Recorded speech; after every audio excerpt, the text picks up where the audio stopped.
Okay, here we go.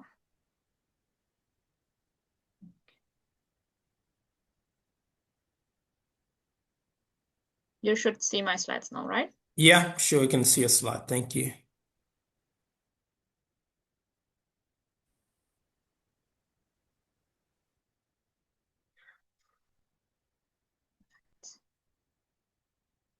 Tough because I don't know if you all have the background. So my name is Jessica. I'm originally from Germany. I studied biology with a concentration on ecology, nature conservation, climate change in Germany for my second degree. My first degree is actually in botany, zoology, physics, and chemistry. And after my second degree, or for my thesis, for my second degree, I went more into agriculture, and I went more into the connection between nature and agriculture. And then for my PhD, I did this in a German-Israeli cooperation on a project about ecosystem services and ecosystem functions in agriculture, and how agriculture impacts nature and how nature impacts agriculture, and how to make this a more holistic system. Basically, worked a lot with biological pest control in this connection.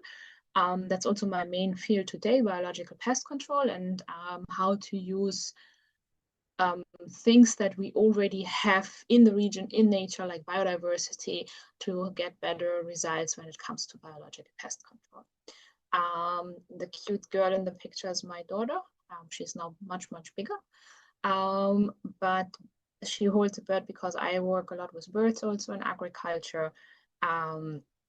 But for today, I want to give a quick intro to what are ecosystem services and how does that relate to agriculture, and why are they important in agriculture, and how can we use ecosystem services in agriculture. So you all know that there's biodiversity, and basically what we do is we give biodiversity values. Values that are like products that we can harvest directly. So we have a value because we get wood for fire, or wood for building something, or food. But we also have other values through nature that are not through harvesting. We have ethical values, and this concept of ecosystem services is not very new. It started in the 1970s at some point, when people realized that there are ecosystem functions that are beneficial to humans, and there is a public interest in them, and we want to give them a name. So we want to talk about nature not just as nature, but as something that gives a service to humans. And also that has a worth for humans. And then that's when we moved from this concept of biodiversity to ecosystem services, nature as a capital. I want to go a little bit deeper into this graphs. This is ecosystems and ecosystem services when it comes to human well-being.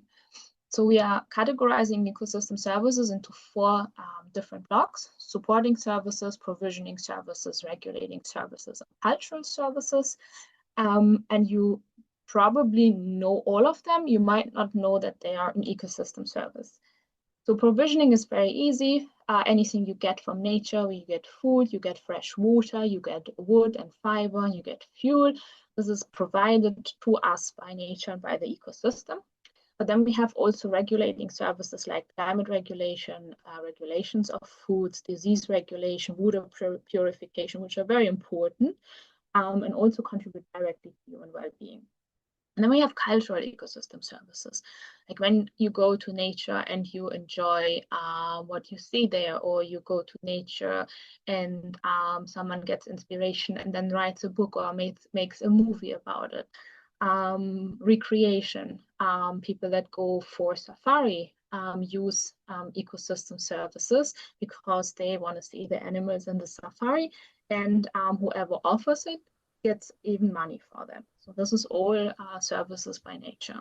And then we have the supporting services that are very important because they make sure that all the other services are working.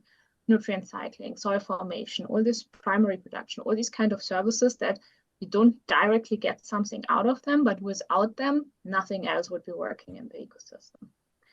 So all of the services contribute to our security, like personal safety. We have resource security, that we actually have food, that we have clean water, materials for good life, that we have food, that we have firewood, that we have shelter, health, of course. Health is very related to a good functioning ecosystem, but also good social relations, because we use also these goods to trade them and have social. And all of this means that we have a freedom of choice and action. Imagine you don't have access to these different things, and you don't have so much freedom in your choices and what you can do with your life. So everything is connected. This is like what I wanted to show here, that it was very important to keep in mind that we all rely on the ecosystem and the functionings of the ecosystem, and biodiversity is what provides this function and what makes the ecosystem up. So without that, nothing would really work. So I want to get a little bit into the ecosystem services, just to categorize them a little bit more. If you look into literature, you will find that there are definitions for ecosystem services, like that they are the conditions and processes through which natural ecosystems and the species that make them up sustain and fulfill human life. So it's all connected to human life, to us, and how we have good quality of life. So in the second part, you can see the second sentences. They support directly or indirectly our survival and quality of life. So basically, without ecosystem services, life on Earth is not possible.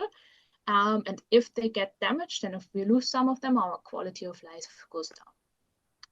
So basically, we have these functions that provide benefits for humans.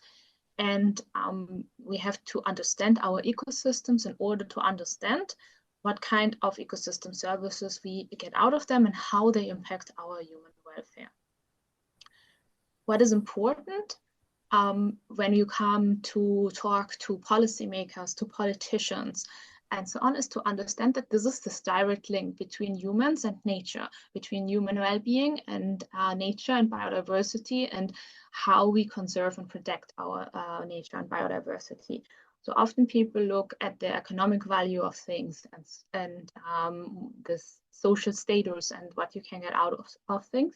And this directly connects to biodiversity. And ecosystem services can be a tool to help make other people understand that. So it's not just nature. We're not just looking at nature. We're not like looking at pretty birds, but the pretty bird has an impact on the ecosystem. And if the pretty bird isn't there anymore, the summer functions of the ecosystem wouldn't work anymore. And then we won't get out the services that we need anymore to have a good life. I'm showing this circle here, which combines the different kinds of ecosystem services, the four categories that I talked about: provisioning, regulating, cultural, and supporting. And I'm just going to break them down a little bit.